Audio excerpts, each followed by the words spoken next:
রাত্রিতে আমরা খবর পাই যে কাশ্মীর উপত্যকায় প্রচণ্ড গোলাগুলি হয়েছে। যারা গেছিল তারা তাদের উপর পর্যটকদের উপর গুলিগুলা চালায়। তো সেখানে আমার ভগ্নিপতি, আমার ভাগ্নে তিনজনই ছিলেন। তো সেখান থেকে আমরা কোনো খবর পাইনি। তো আমি রাত্রিতে জানতে পারি। তো যোগাযোগ করে জানতে পারলাম যে ওরা ঠিক আছে, কোনো সমস্যা নেই, ওরা হোটেলে পৌঁছে গেছে শ্রীনগরে। আমি বললাম কী হয়েছে? তো বললো না কিছুই না, ঠিকই আছে, চোখের সামনে মৃত্যুকে দেখলাম।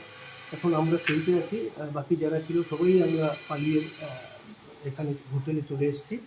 তবে লোকাল মানুষরা অনেক হেল্প করেছে, যারা লোকাল ছিল।